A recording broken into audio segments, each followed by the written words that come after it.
So guys, सबसे पहले देखेंगे हम इस स्टोरी की मेन हेडिंग है ना। यहाँ लिखा है मेरी मैरी। वैसे तो होता है मैरी मतलब शादी करना, ठीक है। तो एक परी है, उसको लोग बुलाते हैं मेरी मैरी। जो परी है उसका नाम मेरी है, लेकिन उसको मैरी मैरी कहकर बुलाते हैं, ठीक है।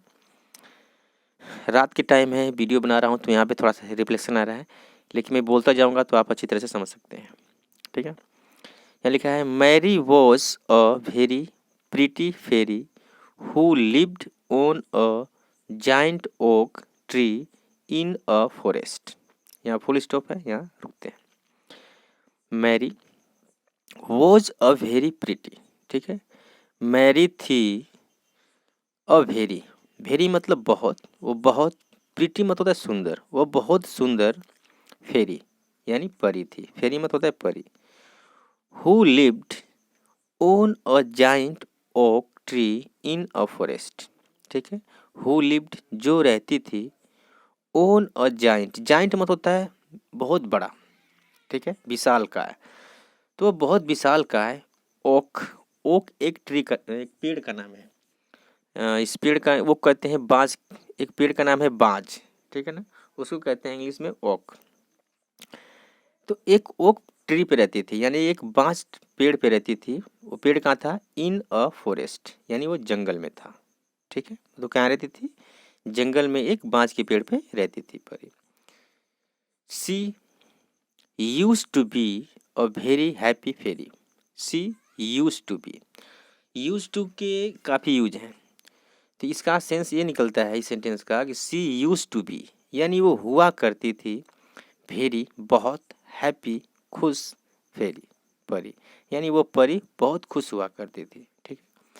पीपल कोल्ड हर मेरी मैरी, जो लोग थे कोल्ड हर उसे बुलाते थे, क्या बुलाते थे? मेरी मैरी, इस नाम से उसे बुलाते थे। बट लेकिन she was suffering from a strange illness, लेकिन क्या हुआ कि सी वॉज सफरिंग, वो सफ़र कर रही थी, भुगत रही थी, फ्रॉम अ स्ट्रेंज, स्ट्रेंज मतलब होता है एक अजीब, अजीब सी, इलनेस मतलब बीमारी, वह एक अजीब सी बीमारी से भुगत रही थी, यानी कि सफ़र कर रही थी।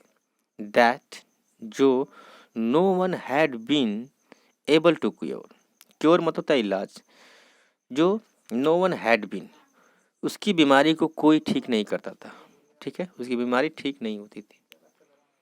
वन डे, एक दिन, a gardener was walking through the, guys यहाँ पे थोड़ा सा बुक ऐसी लिखी है ना कि मैं बोल दूंगा आप अच्छी तरह समझ जाएंगे। एक दिन अ गार्डनर, एक माली, वॉज वॉकिंग जो टहल रहा था, थ्रू द फॉरेस्ट एक जंगल में, ठीक है। He was carrying a very beautiful butterfly in a piece of net. He was carrying, carry मतलब ढोना, कहते हैं कैरी बैग, तो ढो रहा था यानी कि कैरी कर रहा था क्या? अ वेरी ब्यूटीफुल, एक बहुत सुंदर बटरफ्लाई, ठीक है, in a piece of net, net मतलब होता है जाल, तो एक छोटी सी जाल थी, उसमें एक बटरफ्लाई को कैरी कर रहा था यानी ढो रहा था। This butterfly had magical power. अच्छा, इस बटरफ्लाई के पास क्या था? मैजिकल पावर, यानी एक जादुई शक्ति थी, ठीक है, उस बटरफ्लाइज के पास एक जादुई शक्ति थी। If it rested on anyone's eyes, if अगर, इट रेस्टेड जो मधु बटरफ्लाइज थी, एनीवन यानी किसी के भी, आइज मतलब होता है आँख, किसी की भी आँख पे वो रेस्ट करती थी यानी बैठती थी, that person would be cured of all dishes, ठीक है। तो दैट पर्सन, वो व्यक्ति, वुड बी क्योर्ड, क्योर्ड मतलब इलाज, तो उसका इलाज हो जाता था यानी वो ठीक हो जाता था, ऑफ ऑल डिसीज सारी बीमारियों से, ठीक है।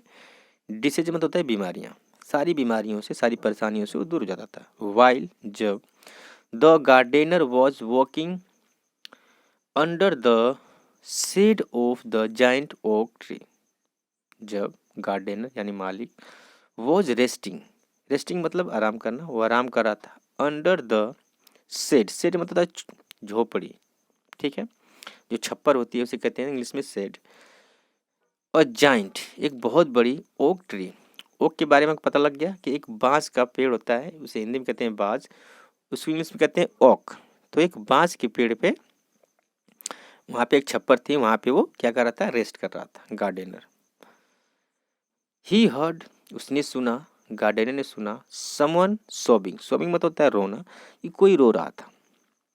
The gardener climbed off the tree, जो गार्डनर था, एक मिनट, जस्ट 1 मिनट।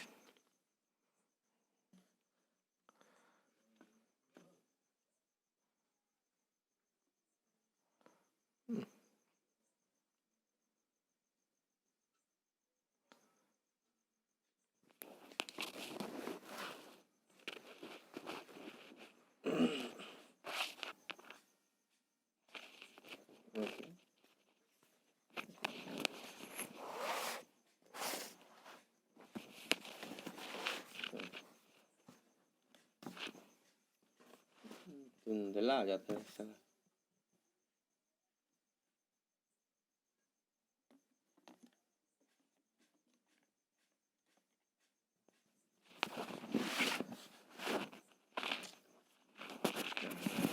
बनती है यार।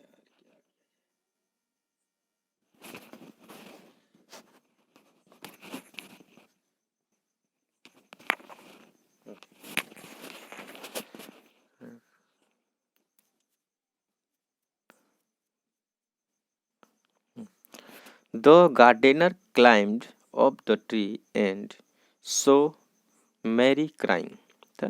द गार्डनर, जो माली था, क्लाइम मतलब था चढ़ना, ये वर्ब की सेकंड फॉर्म है कि वो पेड़ पर चढ़ गया। क्लाइम अप द ट्री, पेड़ पर चढ़ गया, एंड और सो, ये सी से बना है सो, यानी उसने देखा, मैरी क्राइंग, जो मैरी थी, जो परी थी, वो चिल्ला रही थी।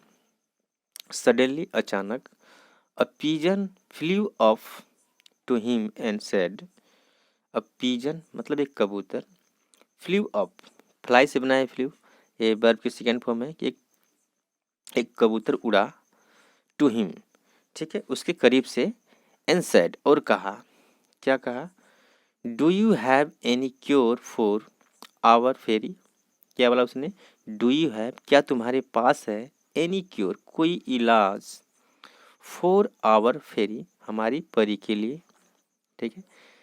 सी इज वेरी इल, उस कबूतर ने क्या बोला, और कि यह बहुत बीमार है, सी इज वेरी इल, ये बहुत बीमार है। The gardener was very kind, जो माली था, वेरी काइंड, काइंड मतलब दयालु, वो बहुत दयालु था। He took out the butterfly from the net, he took out, उसने निकाला, द बटरफ्लाईज, उस बटरफ्लाई को, फ्रॉम द नेट यानी जाल से, and okay, just 1 minute, and कहाँ गए हम, हाँ, and placed it on the fairy's eyes, और प्लेस कर दिया, यानी प्लेस्ड मत होता है रख देना, ठीक है ना, रख दिया, ऑन द फेरिस आइज, उस परी की आंखों पे, ठीक है। एन लो, एक एक्सप्रेशन है, ऐसे लिखते हैं एन लो, ठीक है। Mary was hale and healthy, hearty, sorry, Mary was hale and hearty again, जो मैरी थी, हेल मत होता है ठीक हो जाना, अच्छा हो जाना, तो मैरी अच्छी हो गई, अगेन दोबारा से, मैरी बिकेम मैरी अगेन, जो मैरी थी, बिकम से बना है became, Mary became Mary again, ठीक है, मैरी बन गई, मैरी अगेन, फिर से वो मैरी मेरी बन गई, ठीक है। ये वर्ब की सेकेंड फॉर्म है बिकम की, बिकम मतलब होता है होना, बनना, तो फिर से वो बन गई, क्या, मैरी से फिर मेरी बन गई, ठीक है। ये स्टोरी थी गाइस, तो मिलते हैं नेक्स्ट वीडियो में। पहले गाइस, अगर आप चाहें तो मेरे चैनल के प्लेलिस्ट में जाएंगे तो एक से बढ़ के एक स्टोरी आपको मिलेगी, इंग्लिश टू हिंदी ट्रांसलेशन, बिल्कुल ईजी वे में पढ़ाया गया है, आप अच्छी तरह से समझ सकते हैं। तो मिलते हैं इस वीडियो में, थैंक्स फॉर वॉचिंग, धन्यवाद।